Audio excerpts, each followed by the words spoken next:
Good morning, children of the Most High. This is your brother Chukwemeka. Sons and daughters of God, I wanted to do a video to introduce you to the Hebrew calendar in the hidden year of 2018. For those of you who already have this calendar, or those of you who have sent it to, you will know that the first day of the year will start on the 18th of March. Hebrews, we don't celebrate New Year. It doesn't really. It's something that we observe. We just don't. It's not a feast day or anything. But on the 18th of March is a Sunday, which is the first day of the year, and that will be the first day of the Hebrew year. And then 14 days later will be a Passover, which will coincide on the 31st of March, 2018. Now, brothers and sisters, most of you are already familiar. Those of you who follow my videos are familiar with this calendar, and I've done like 2 or 3 videos to explain it. So I don't need to repeat that here. What I'm going to do is I'm going to upload this to our Facebook page, and people can easily download it there. I get a lot of requests from people requesting for this, but I can't be sending it to everyone one by one. I think it's far better if you just go to the central location, which is our Facebook page.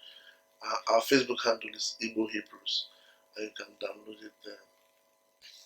Now, children of God, this is a call for us to come back to our Igbo tradition. You see, most times when I tell people, look, we have to return to our Igbo cultures and tradition. What they think is that I mean that they should start maybe tying wrapper and wearing jigida and then eating with earthen bowls and the rest of them, which would be, of course, nice.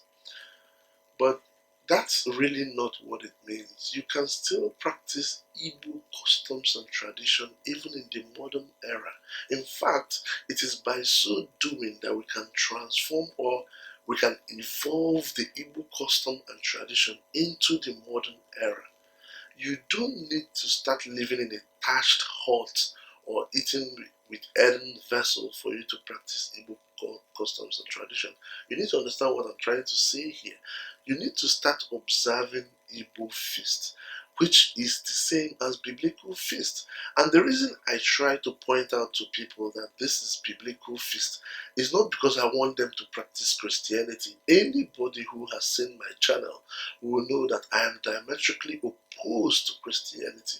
If I can pick out the worst thing the devil did to the children of the Most High, it is Christianity. There's nothing else I can pick out. I have lots and lots of videos, and I have lots and lots of people who have seen the videos of how Christianity was used to destroy our people. I don't hide my feelings about that. But the reason the reason I am pointing out that the Igbo culture is biblical is because the reason most Igbos practice Christianity is because of the Bible. Most Igbos have read the Bible. They believe in the message in the Bible. Unfortunately, they have been deceived to think that Christianity has the message of the Bible. That is where the deception is.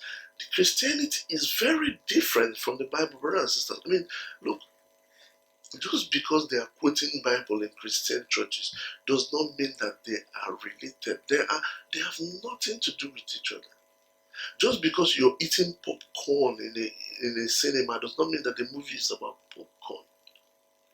So Christianity is not related to the Bible in any way. In fact, if you remember, brothers and sisters, in churches like the Catholic Church, they even outlaw the Bible because people will clearly see that it's not what is written that people are doing. So they don't even, in those days, they don't even allow you come with your own Bible. They wrote a whole new set of Bible called the Missal. They call it the Church Missal, which they pick select cases in the Bible and join them together. They just concatenate them. They just pick maybe chapter 12 verse 3, chapter 18 verse 2, chapter 9 verse 20. Just join them together to pass their message. They call it the Church Missal. That is the origin of the bulletins you see in churches, because they don't want you to read the Bible, and it worked. Most people that call themselves Christians don't read the Bible. They don't. They just their pastors just give them some select verses in the Bible that will give them tunnel vision, not let them see the whole story. And that is why today, if you go to Aba, there will be women in churches praying that God should bless them, that the women, the daughters of Zion, not knowing that they are the daughters of Zion. You go to Igbo land today, we'll be praying to deliver like the Hebrew women, not knowing that the Hebrew women are there and their mothers. They are the Hebrew women because they have tunnel vision. They don't see the big picture. You carry Bible up and down, but you just don't read it. It's a powerful deception, brothers and sisters. Now, I'm making the call, brothers and sisters, for us to return to the biblical ways of our fathers, our Igbo fathers. The Bible made it very clear that blessed is he, I think in Numbers chapter 5, that blessed is he who abides in the ways of his fathers. The Bible also said it's very clear there's an abomination to worship the God that your fathers do not know. If any of your ancestors know who Jesus is, tell me. Nobody knows. So why are you worshiping him? The Bible made it very clear. There are Igbos today who are, most of you already know my stand about Alosi in Igbo land. I've made it very clear. Alosi is not the Igbo tradition. In fact, it is when we come back to the Igbo tradition that those people with Alosi will depart from our communities, like they should. Okay. Now, there are Igbos today who will not even see a masquerade or Igbo dance. They will not even let their children come near any of this. But when they are doing children parties, their children birthday parties, they will bring in a clown. So sometimes I don't even know what we're fighting. Are we fighting ignorance or stupidity? A masquerade and a clown. Which one do you think is more dangerous? Most people don't know that the clown you think is just to make children happy or make. No, that is the masquerade of Oyibo people, and historically, it is much more dangerous for your child. But in our stupidity, not knowing the history of these things, that's what we use to entertain our children. But we don't want our children to even go near masquerade or anything that relates to Igbo tradition. And this is classical stupidity. But anyway, that's not the point I want to make here. The point I want to make here, brothers and sisters, is that we should come back to our tradition. We should make the effort as we begin the new year, the new Hebrew year on the 18th of March. We should make the effort to come back to our tradition. And again, you can't take all this at the same time. I know it's very difficult to turn, especially when all your life and all your friends and all your relations, everybody's entrenched in Christianity. All it takes is gradually. My parents, like I've said on a number of occasions, still practice Christianity, but gradually they are beginning to observe the original Igbo culture, because they are the ones that told me this. They are the ones that told me, look, this is what we used to do in Igbo land, okay? And when I showed them the biblical correspondence of this, they had to say, okay, fine. Gradually, they're gradually beginning to observe this. It will take a while. So, brothers and sisters, if you're finding it difficult to adjust to going back to Igbo tradition, take it one day at a time. For instance, you can make the decision that you are going to celebrate New Yam Festival this year. New Yam Festival, brothers and sisters, is not just something we do to eat yam. No. New Yam Festival, it's a biblical feast.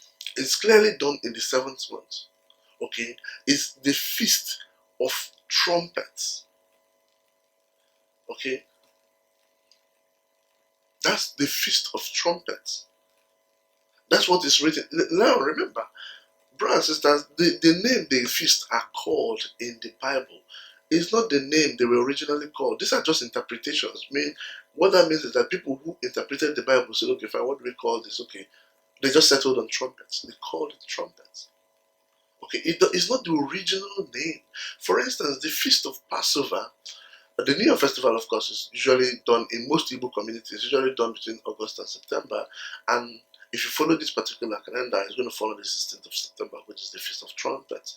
You can make the decision to celebrate it, not with this calendar, no. Celebrate it with your community. So that means that whenever they're doing it in your community, you travel home and celebrate it with them. Or even if you can't go home, you celebrate it wherever you are. You tell the people at home to tell you whenever they are doing this. For instance, On the 14th, of March is going to be the Passover. The Passover is just a name that Bible interpreters called it. The real name, the real Hebrew name is called Ibankwa. Ibankwa means celebrating the promise. That's what it means. If you read the book of Exodus chapter 12, the Most High told us to celebrate the promise that He is getting us out of the land of Egypt. Exodus chapter 12, I think it's verse 25.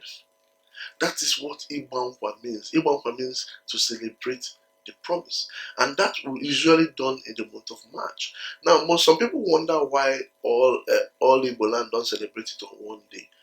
That is not the way it's done. Brothers and sisters, if you read the Bible made it very clear that most feasts are celebrated on an individual level. For instance, is it Numbers chapter 21? It talks about when you offer a feast to your God, you should do it at your own will. So communities, families celebrate this at their own times, and they all are celebrated in the same seasons, but not necessarily the same day. I know in the Bible, like in the book of Second Kings, the whole Hebrews have come together to celebrate the Passover on the same day. Yeah, those are exceptional. Okay, it's not the norm. The norm is that people celebrate it on different days at the same season. For instance, the Passover is celebrated, what you call Ibankwa, is celebrated just before the planting season, which is right about this time. So different communities will be celebrating it soon.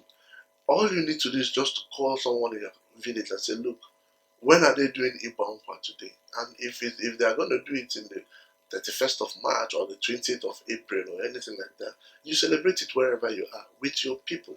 Brothers and sisters, I remember when I was young, we were living in a different, we were not living, I didn't grow up in Igbo land. So we're living in a different community, very far from home. But this community, we have a lot of farmers around, and they will bring yam, just to, maybe they have business dealing with my father, and they'll bring yam in our house. So we have a lot of yam, have lots of yam. I remember then, my father would not allow us to eat it. We'll just keep it. Until he said, there were no cell phones, until he gets a message from home that they have done New Year Festival, which we call Iwaji. Brothers and sisters, no one eats yam. And if you look at my video on New Year Festival, I clearly stated that it's in the Bible that no one eats any of this food until it has been offered. My father then, when I was young, he will not eat yam, he will not let us eat yam. We will keep it until he gets message from home that they have done Iwaji. When they have done Iwaji, it's after that we can eat yam. My father was doing this. My father is a Christian, a devout Christian, but he was doing this because that's what his father did, and that's what his father's father, that's what everybody did. Now, I asked my father why he was doing this. He said he didn't know. I asked him why he wouldn't eat yam until this festival has been done at home. He said he didn't know, that his father did it, everybody did it. And when I showed him in the Bible, brothers and sisters, please go and watch my video on the Yam Festival. I showed him in the Bible, when the Bible made it very clear that no one should eat this ear of corn until it has been offered to your God. He saw it, that this is a biblical practice we have. So, brothers and sisters, you can make that decision to say, okay, look, I'm going to celebrate Passover with my people this year, which is Ibankwa. You call your village and find out when are they doing Ibankwa. Most communities are going to do it. Like last year, when my community did it, it synchronized with the calendar. So I celebrated it here in Lagos with my family. And it's very simple. The Passover meal that we celebrate it with is Nkwobi. It's clearly there in the Bible. I don't even need to repeat that. It's now a cliche in most of my videos.